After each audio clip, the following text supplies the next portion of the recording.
very warm welcome to GMF, a very warm witamy. It's a pleasure to have you with us this morning. We have a lot to discuss. This has been a very busy week for many of you in Washington, D.C., but it's always nice to pause for at least an hour, reflect, and collectively think together about the challenges, but also the opportunities ahead of us as European, American, transatlantic partners. And so this will really be, I would say, at the core of our conversation today. I'm Alexandra de Hoop-Scheffer. I'm the acting president of the German Marshall Fund. And before delving into our conversation, I wanted to thank a couple of people who have facilitated this event. Paweł Kabownik, the Poland's Deputy Minister of Finance, the Polish Embassy in Washington, D.C., and of course, my own team, my fantastic colleague in Warsaw, Michal Baranowski, who is our managing director in Poland and who is co-leading our work on Ukraine, Central Eastern Europe, and of course, transatlantic security. My fantastic team from Strategic Convening, Karen, and our communication team. So thank you all for helping us put this event together. Now, this is a particularly timely event and conversation. I've been, reflecting. Rarely have we had a synchronization of a new American administration and a new European Commission. And this simultaneity is really, to me, an opportunity for us to collectively get together and shape the future transatlantic agenda for the 4 years to come. I think this is a huge opportunity. And obviously, Poland plays a critical role in that. Now, GMF, as a transatlantic organization with a solid footprint across Europe, HQ here in Washington, will be actively playing that role.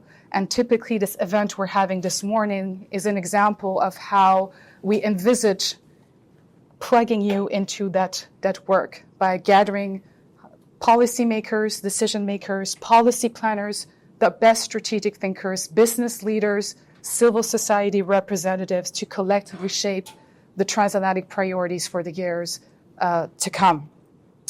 Now, Minister, and I think we can sit now, your priority right now is Poland's next year's budget. True. With Poland's fastest economic growth in the EU of 3%, Poland will spend 4.7% of GDP on defense, which is the highest proportion in the entire Atlantic Alliance. And I don't know if you're aware of that, but in NATO circles, there is a saying that goes, if you want to boost defense spending, spend less time with defense ministers because they're already convinced, and more time with finance ministers to persuade all allies to invest more. So I think you don't need to be convinced, but you frame Poland's budget for the coming year around the theme of security and infrastructure. You have been vividly emphasizing the importance of competitiveness in the context of global geopolitical, geo-economic competition. And so your reflection, your work really resonates with how GMF is also looking at these challenges through an increasingly economic security nexus. My first question to you, so that's the big picture, is what are Poland's top priorities in security, economics, domestic investments for the coming year and beyond? And how do these priorities intersect and shape your approach to preparing next year's budget? Thank you. First of all, thank you for invitation. I'm really glad that we can meet today and discuss the situation both in Poland, European Union, and of course what's happening here in US. As for us, it's not only that there will be a new US administration and the new EU Commission, but also we start our presidency in January. So there's a lot of new challenges and opportunities that are ahead of us. But coming back to budget and our priorities, so as you correctly said, this budget is about defense security, and investments. And this year, 2024, my country will spend 4.1% of GDP, 4.1, on defense. And this is what I think it's important to stress is that not only we spend the highest share of GDP on defense, but within those spendings, we have actually the highest share of spendings that goes actually on buying new equipment, modernizing our army. It's above 50%, with the median for NATO members of 32%. So we are really doing this fiscal effort, but of course we are doing it because there is a reason to do that. I think if there is something that all Polish people have in common is that we never underestimate the threat from Russia. Mm-hmm. And my perception is that no matter what will happen after the election in US, the threat will remain, and we need to be prepared.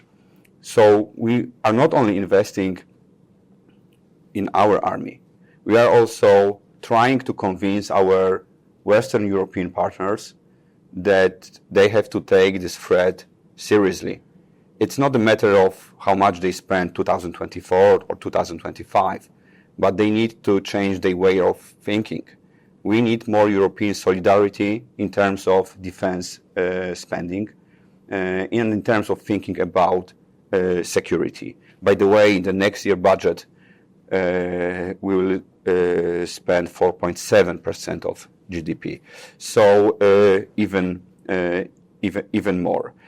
And for me, it's really important to spend those money wisely. Yes, as a Minister of Finance, I need to find money, but then I want those money to be spent wisely. And what I mean wisely, of course, I'm not telling my generals what we need, but I'd like those money to be spent in a way that helps Polish economy, European economy, and then, of course, economies of our allies. So this is why we are happy to buy equipment from our US partners as well, as we are buying F-16, F-35, Abrams, quite recently big contract on Apache helicopters. So, and we are happy to do that because we know that by doing that we are strengthening our ties with our closest allies. So this is point number one. Point number two, next year budget is a budget of investments. And where I want money to be invested, of course, where I see business opportunity. I used to work as a portfolio manager for 15 years, so it's pretty obvious for me that you have to invest your money wisely. And in Poland, we definitely need to invest in green energy transition. Still, we have one of the highest share of energy that is generated from coal in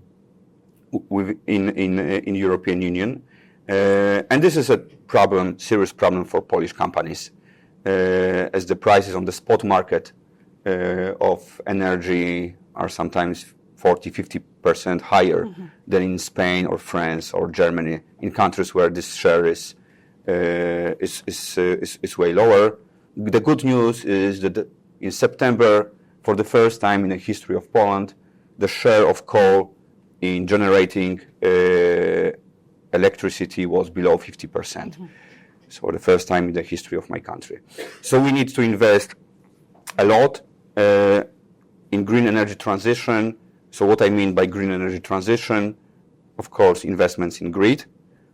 And we plan to invest around 70 billion Polish zloty, roughly 17 billion US dollars in grid within next 10 years. We are helping renewables. but also planning to invest to build the first Polish nuclear plant. And it's worth to mention that we are doing that with our US partner, Westinghouse. So this is important for us because we know that the high energy prices are one of the biggest obstacles for Polish companies, actually destroying their competitiveness versus Western European companies. So this is very, very important for us. And of course, while talking about competitiveness, you can't avoid talking about the recent Mario Draghi report, where he is pushing Europe to invest more. Actually, he's talking about 800 billion euro that should be invested in European economy as a year. Because, as you know, Western European countries, were not investing heavily in previous years, and I see it as a problem. So we fully support Mario Draghi report and his diagnosis of European problems. So my point is that still, for too many European policymakers, growth is just like a byproduct of wise policies. Whereas for me, it should be a goal in itself, because I'm thinking that we'll have no green energy transition. We'll not have cohesion policy. We'll not have common defense spending if we, as Europe, as European Union, if we remain so weak in terms of growth. And just to give you numbers, this year, my country is expected to, our economy to grow by 3%. Next year, close to 4%. Whereas for Eurozone, the number is below 1% for 2024. And this actually very sluggish recovery of Eurozone economy is one of the big headache for me as well, as our companies are suffering because of the weak demand from, for example, Germany or Italy. So this is why we do support the ideas, most of the ideas. Of course, it's a big report of Draghi with a lot of recommendations, and we can discuss about many of them. But my point is that it's a wake-up call from Draghi, and we need to take it very seriously. And I do hope, actually I know, that Polish presidency will be also about that, about bringing back competitiveness of European economy. Thank you. Thank you very much for this very comprehensive overview. Poland has also celebrated this year its 20th anniversary of joining the EU. Yes. And I think it's always interesting to look back and to say, where do you see the EU in 20 years from now? And you've mentioned the Draghi report. You know, he even says we need a Marshall Plan for Europe. We need to invest massively in industries, in innovation. So my question to you is, what are the tools or the assets that the EU, European countries, are not using now that could help the EU achieve what I would sum up as three core transitions? So the green transition, the digital transition, and what I would call the geopolitical transition. Because of Ukraine, because of an insecure neighborhood, we need to step up European defense capabilities. And so as you go back 20 years ago, look at what has been achieved, and look at the 20 years from now, what would be like the three top things that Europeans should really invest in to make this successful? Okay, so Poland celebrates the 20th anniversary of our membership in EU, and it's worth to say it very clearly that membership changed my country absolutely, totally. It's, our real GDP doubled within this period. At the beginning, our GDP per capita was 50% of EU average. Today it's 80%. And we are expected to close the gap within next 10, maybe 15 years. So it's pretty amazing, actually, when you look back at those 20 years. And of course, our job is not to say that, it's not only to say that everything went fine, but as you correctly say, to think what are the next steps. So green energy transition is of course a challenge for Poland, but also must be a challenge for European Union. As if you compare the prices of energy here or in Asia with the prices in Europe, not to even mention Poland, I mean Europe as an average, then it's clear that it's a big obstacle, big headache for European companies. I think that we need to clearly define our targets, maybe redefine some of our goals, and I believe that we need to get rid of naivety in thinking about our relations with partners. Mainly, I'm talking about China here, as you know, the naivety of Germany while buying Russian gas and then shutting down nuclear plants cost us a lot in terms of European GDP, but also it had its geopolitical consequences, I strongly believe. So now we cannot be as much dependent on China market as Germany once was on Russian gas, and I hope that this lesson has been taken.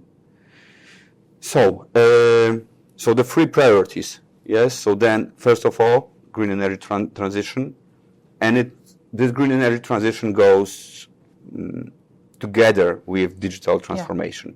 I mean, if you look at Google or other big techs investing billions in their own energy sources, it's clear that if you want to be in this race, you have to, in this IT or AI race, you call it, you have to invest in cheap, reliable, stable sources of energy.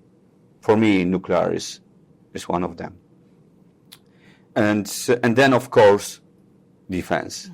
Yes, I mean, if you don't have stability, if you don't have the sense of security, it's tough to invest. I mean, we noticed what happened in just in the first quarters after this brutal Russia aggression on Ukraine. The foreign investors were not really willing to put their money in Poland because of the insecurity. Yes, but thanks to the brave Ukrainian defense, now the situation looks different. But we will insist on each and every occasion on our Western European partners to take this defense effort seriously. Because if we think about Europe in, as you said, if we discuss it, not what will happen next year or 2 years from now, but 20 years from now, Russia will remain a threat. That's my opinion. And we in Europe, we need to be ready for those challenges. Thank you. Thank you so much. You've mentioned that Poland was going to take the presidency of the Council of the EU starting in January 2025. All of these issues will obviously be part of your priorities as well. Is there like a big issue that you would like to carry out as Poland during these 6 months of presidency? When you think of what you want to leave as a legacy, what would you like to achieve during this presidency of 6 months of the EU? Mm-hmm. Right. So it's always a challenge because it's only 6 months. Yes, it's short. It's not 6 years. It's 6 months. And I know that it's difficult to, that even if you have 1 year, it's difficult to achieve everything that you were thinking would be possible. So we would like to rather over-deliver than give today very ambitious targets. Let me tell you a couple of words about capital market union, yes? Something from my field, right? So the discussion about capital market union in Europe the last, 15 years. Actually, nothing has been achieved, or nearly nothing has been achieved so far. Yeah. So we can, of course, continue with this discussion and think whether the financial capital of Europe will be in Paris or Frankfurt, but it doesn't help us at all. So I would rather focus on important but smaller steps towards more integration of the capital markets of European Union. For example, securitization, for maybe common investment product, something that we can really make a progress within those 6 months. We know that current Hungarian presidency is a bit different, let me put it this way. Also in a difficult situation to some extent because of the transition of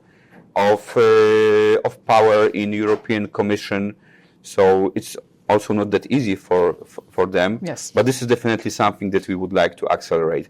Because what I perceive as a huge problem, that even when we have great startups in Europe, I'm not talking in Poland only, in France, Germany, at some point of time, they decide to move here to New York, to be listed and in New York and to look for another round of financing rather in US, not in Europe. Mm-hmm. So if you compare the market capitalization of Nvidia, yes, it's more than DAX, the main index of the 40 biggest German companies.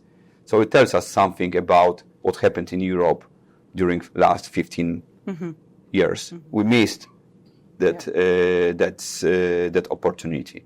So I believe that accelerating with capital market union would be important step. Thank you. Thank you so much. I want to bring you into the coalitions and the formats of cooperation within the EU, and GMF has been an active facilitator of the Weimar Triangle conversations. I know it has not always been easy. It has sometimes been very challenging. So that's the format of dialogue between Paris, Berlin, and Warsaw. And so we've been actively using our European footprint in these different capitals. And we'll be hosting actually an interesting Weimar conversation with Americans, Polish, German, and French people in Paris, and then moving it to Berlin and Warsaw in the context of the Polish presidency of the EU. how do you assess the Weimar format today? And, because of the German domestic politics, the French domestic politics, this has not also made the thing easy, but it seems like a really relevant format to discuss many of the issues you just outlined on defense, on competitiveness. How is this working, and how could this be improved from your perspective? I think it's a very relevant format, and as a position of Polish economy is improving, right now we are the sixth, and if you adjust for the level of prices, the fifth biggest European economy. This triangle is, I believe, getting more and more of importance. And quite recently, 2 weeks ago, I was discussing with my new French counterpart that we should organize meeting of ministers of finance pretty soon to discuss the challenges, also discuss the Draghi report. Yeah. So I believe it's very important one. And of course, as you said, there are some political challenges and changes ahead of us, but never mind. We have to go on with this one, and Poland is really open for this discussion with the new government of Prime Minister Tusk. We are really happy to actually maybe a small step back. I believe that a year ago, Poland made a very decisive U-turn back to core European values, and this is the philosophy of our government, not the previous one. So this is why I believe it will be way easier for us to discuss with our Western European partners from France and Germany, of course, as well, the priorities for European Union for the next years. Excellent. Thank you for that. We're sitting here in Washington, and so I want to bring the transatlantic dimension and then open it up to the conversation. The transatlantic relationship is being increasingly tested and challenged, both domestically. Our democracies are struggling to some extent on both sides of the Atlantic, and it's being challenged externally. And you've mentioned, China, the war in Ukraine, but also the Middle East crisis. And so I would say, how do you see the role of the transatlantic relationship evolving in the years to come? What is the Polish perspective on that? Because the alliances are changing. We have the Russia, China, North Korea, Iran, the BRICS extending its group. How is this viewed from a Polish perspective? Is this a concern? Or is this seen as maybe an opportunity to rethink how we operate as Europeans and Americans in this changing global landscape? Just to have an idea of how you perceive this. And is this, from your view, a challenge that we can overcome and that would necessitate Americans and Europeans to, to cooperate much more? Of course, this transatlantic relation is absolutely crucial, both for Poland and European Union as a whole. And I think that first of all, no matter what will happen on the November 5th, we need to take steps to make this relation even closer. And how I can do it? By strengthening Polish and European economy, because when European economy will start to grow again, it will be easier to cooperate. I'm pretty sure about that.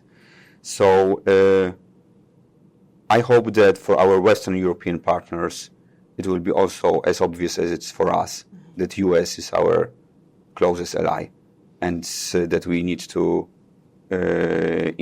maybe not integrate, but make additional efforts to make this reliance really close. So I'm not the Minister of Foreign Affairs, so I will not give you the huge agenda of Polish foreign policy. But from economic perspective, we see our relations with US as absolutely crucial, improving. Just within the last 2 years, our trade turnover went up by 40%. Just 2 years. So it's very, very important for us. Thank you so much, Minister. For the sake of time, I want to open the floor to comments and questions. Yes, please. And please introduce yourself. I'm Dr. Marty. I teach business in Washington here at University. Grateful to hear about your openness to accelerating green energy, but particularly in nuclear plant. And I think that the thing I wanted to ask if you could collaborate more on the Westinghouse and the time horizon, because I know that the time is of the essence, and the sooner we get this done, the more stability we'll have. So we have secured close to 5 billion zloty. That's my job. For next year, for this initial works, and we expect the energy to, the first nuclear plant to be integrated with Polish grid in 2035 or 2036. So this is our schedule. I'm really open for discussion about SMRs as well and nuclear technology in general. We are investing, of course, in offshore, in wind, but I believe that we need a stable source of energy as well.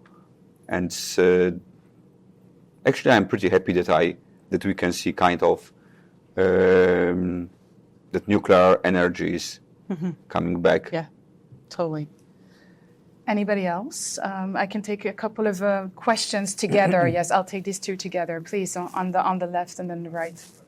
Knut, U.S. House of Representatives. So I'd like to ask if we should be worried about rise in public debt across the developed economies, including countries like UK, France, Italy, but especially the United States.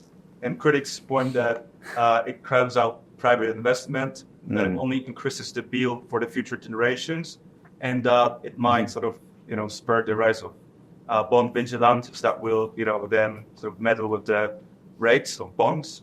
And as a finance minister, I'm really curious what you think about that. And should countries that are still considered as emerging economies, such as Poland, be worried about this as well? Do you want to take this one, or we take a second one? Maybe we please? can take. Yeah, let's take a second one.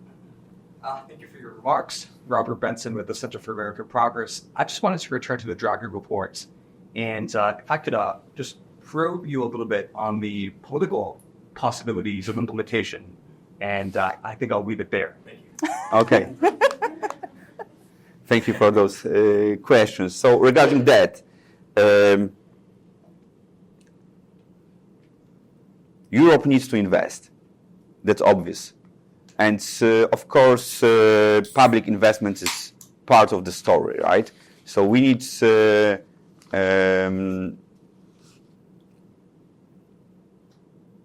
my country is investing in defense, but also in green energy transition.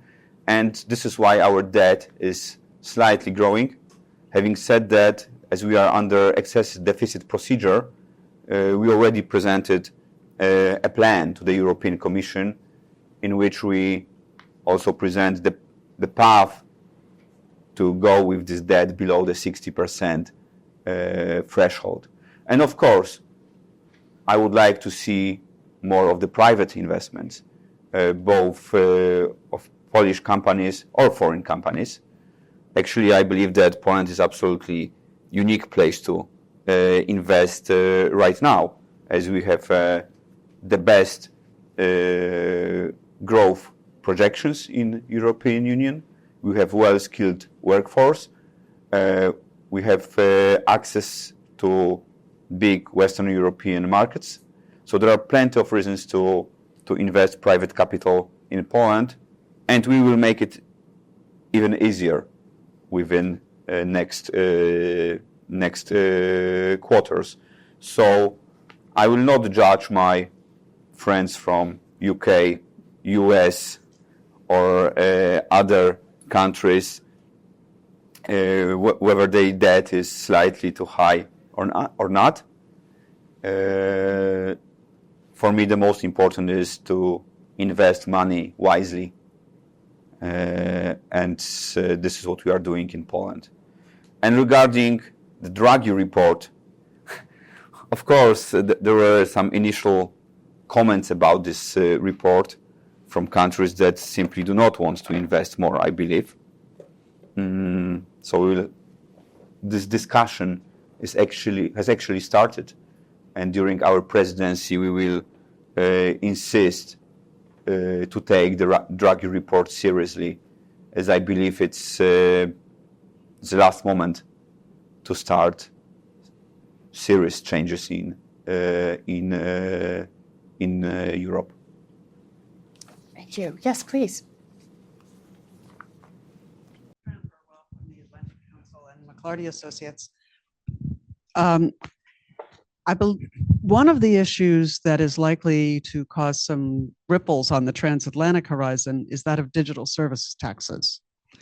And I believe Poland has a small one, 1.5% or something of that nature.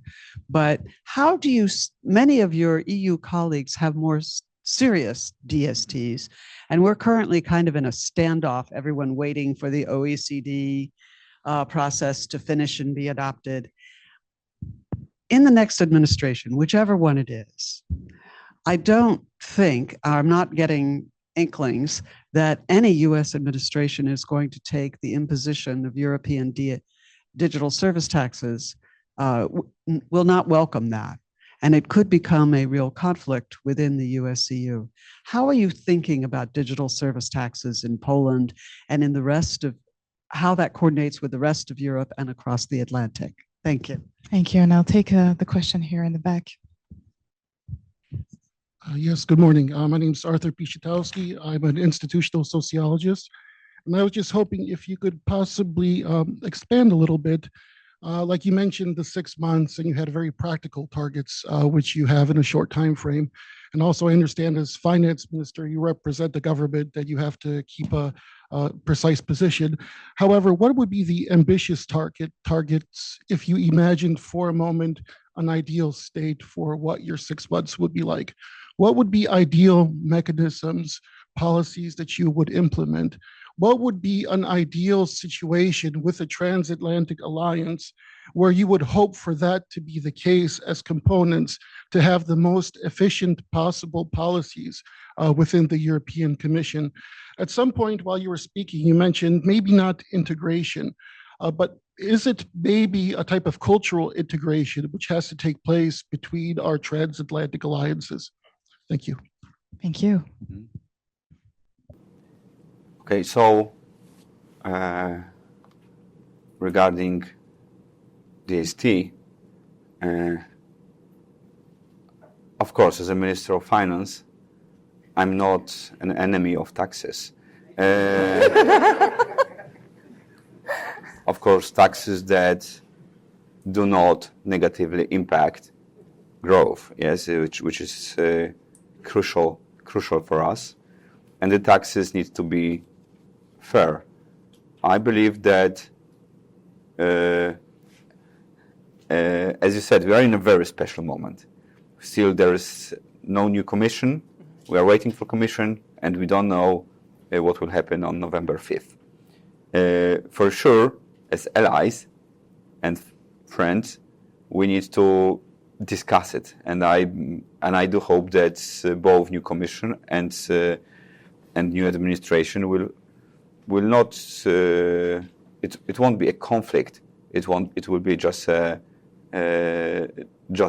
discussion, but it's not my job to tell you what will be the outcome of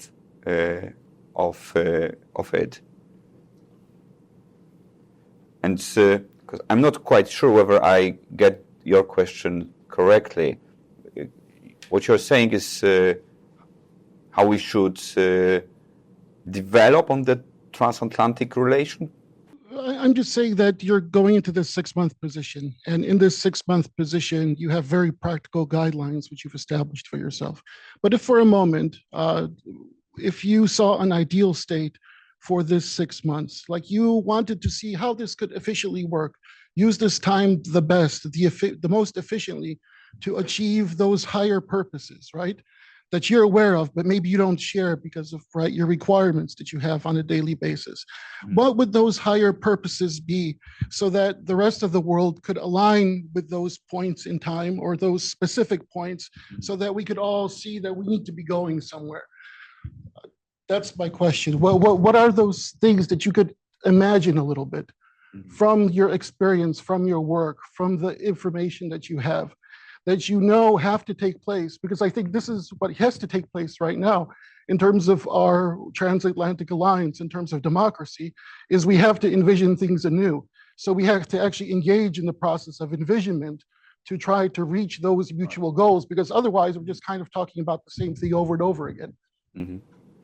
Okay, so I'm a bit focused on my part of the job, so economic development and what can be done during our presidency in terms of changing European Union economy. So, of course, we will focus on this competitiveness. This is why I'm telling about Draghi report. As I said, I believe that Poland is right now the best, absolutely unique place to invest. Having said that, I'd love Europe to be such a place, and it's not. I mean, very, very often we need to get rid of the red tape and to make this Europe as a better place to for investors, for new investments, and of course for us always for Poland, defense is a priority. Having said that, during the presidency, I am a fair broker of interests of all European countries. So there are, of course, there's agenda that I can accelerate a bit, yes, but I have to think about what is a priority for my Spanish or Portuguese friends as well. That's how the presidency works. Thank you. Any other? Yes, please. Hello. I'm Phyllis Ferry from the National Focus Council.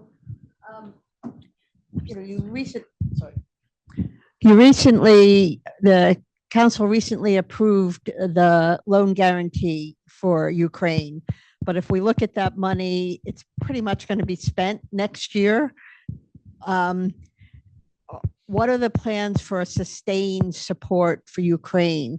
It goes beyond that. And are you working it into the 7-year cycle of the budget, particularly as with concrete steps to integrate Ukraine more fully into the union?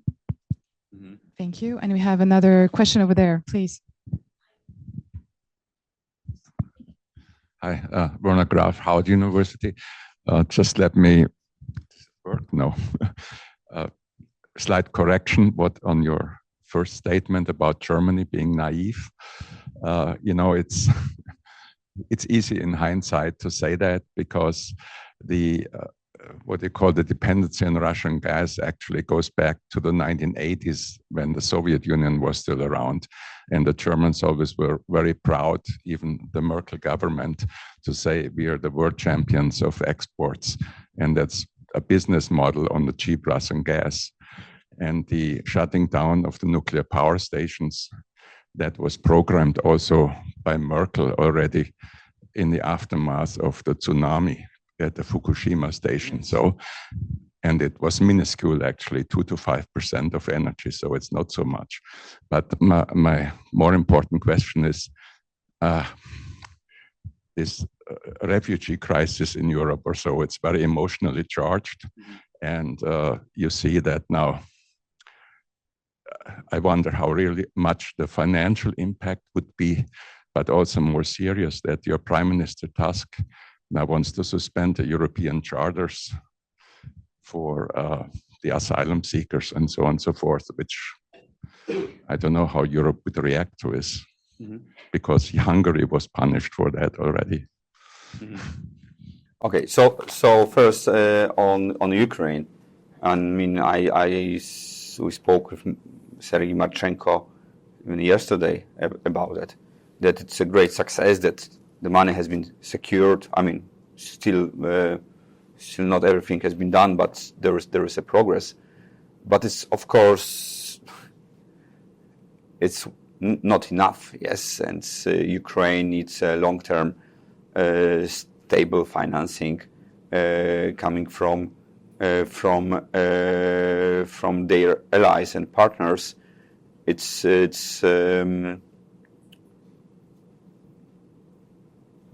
We don't know for how long Ukraine will need it. We don't know what will happen next year, whether some kind of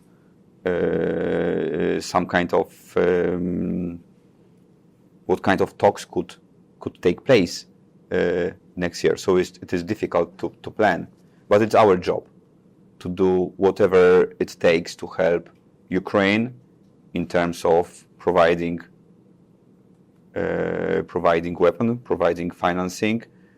As long as Ukraine is not tired of fighting, we cannot be tired of helping. That's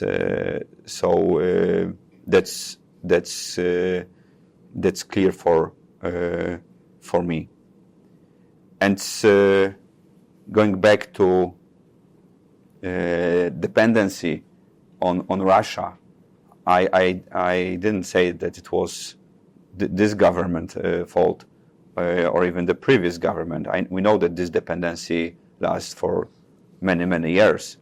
Some countries made a change and were looking for other sources of energy, whereas some others do not. So I will insist that it had impact. Then on refugee or the migrant crisis, what we have in Poland on our border with Belarus is kind of a war, a hybrid war. It's and our country, my country, has the full right to defend ourselves, and it's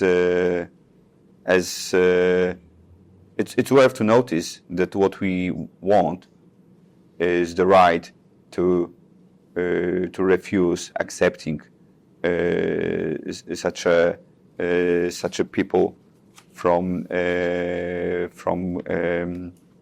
asking for this asylum in Poland. And as you know for sure, European countries were more or less but supporting this idea. As someone has to say it openly, I mean, it is a crisis. It's not a natural way of migration to go from Middle East to Europe through Belarus. It's organized by Putin. It's organized by Lukashenko, and it's to make a pressure on my country. It's very simple, and we have a right to defend. Thank you very much, Minister. Are there any other last comments or question? Yes, please. And here, okay, Chu. Great. Good morning, everyone. Mark Bergerman, pastor at the United Church here in DC and Academy of Sciences in Berlin. Thank you for being here today. You know, I was wondering, there's one elephant in the room, not just, you know, in this particular room, but the rise of far right and far left extremist parties in Germany. So the Sarah-Wagenknecht-Bündnis, the AfD, they're growing in numbers. You might have heard about the elections in certain Eastern German states and all that. And of course, those are quite opposed to any transatlantic, you know, close relations and all that, and strongly leaning towards Russia in that regard. How closely do you observe this from an economic perspective? How do you plan ahead in case these particular parties rise in numbers? You know, it's already happening, and it might have a real influence on the support of Ukraine and other European partners. So how do you plan ahead for this? Thank you so much. Thanks. And the last comment or question from here.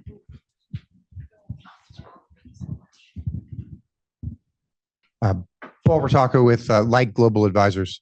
I'm going to take it back down. We always talk very high, and I'd like you to talk a little bit about labor workforce and what you see projection-wise there, housing issues in Poland as well, and what you see the impact of that over the next 10, 15, 20 years in terms of your growth and opportunity.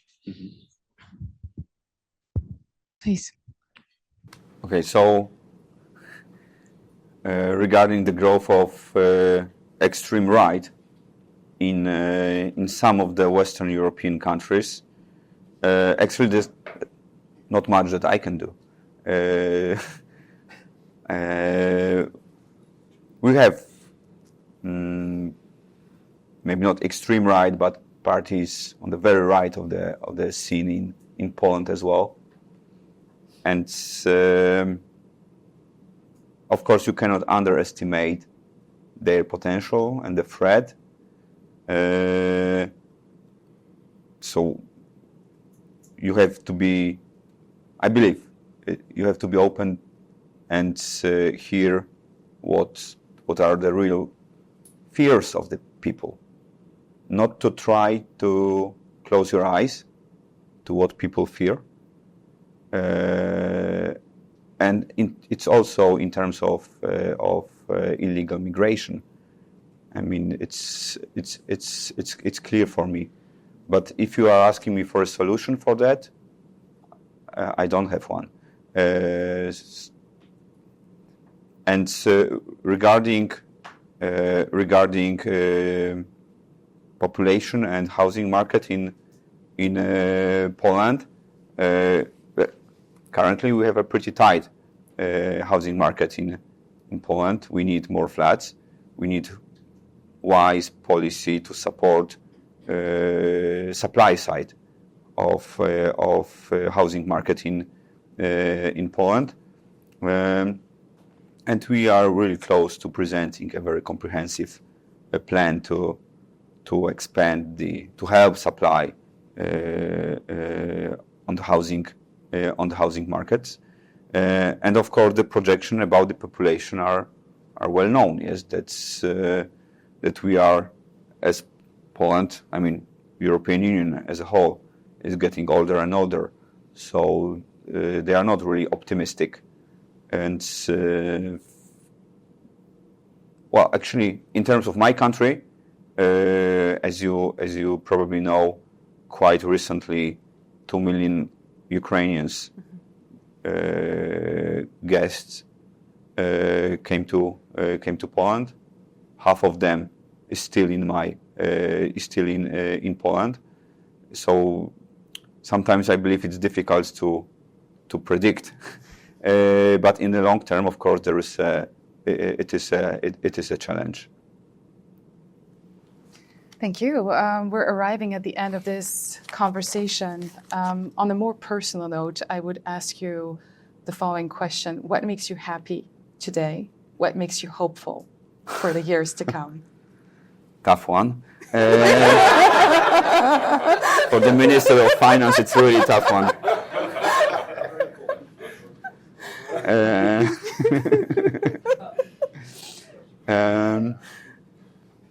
Okay, so what makes me happy is our it's a boring answer. Growth projection of my country, but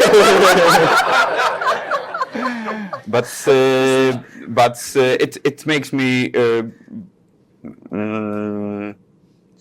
I sleep well because I know that the engines of Polish economy are working, and they really still have a potential. So thanks to that, I do hope that it's really boring now. That taxes will also improve.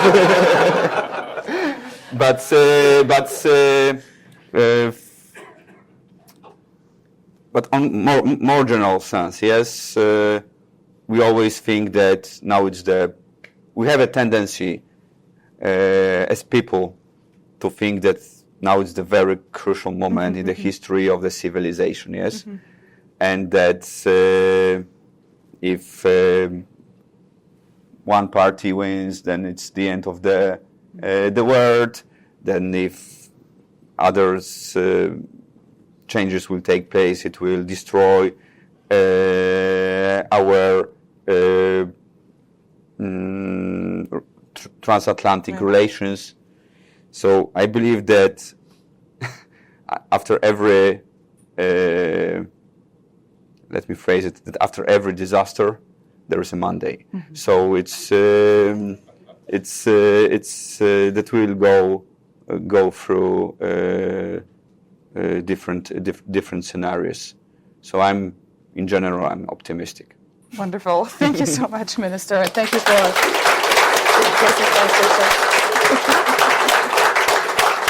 Thank you. Thank you. Thank you so much. Thank you for joining this conversation, and to be continued, obviously. Thank you again. Thank you. Thank you. It's so nice to have you with us. Thank you. Great for having Thank you so me. much.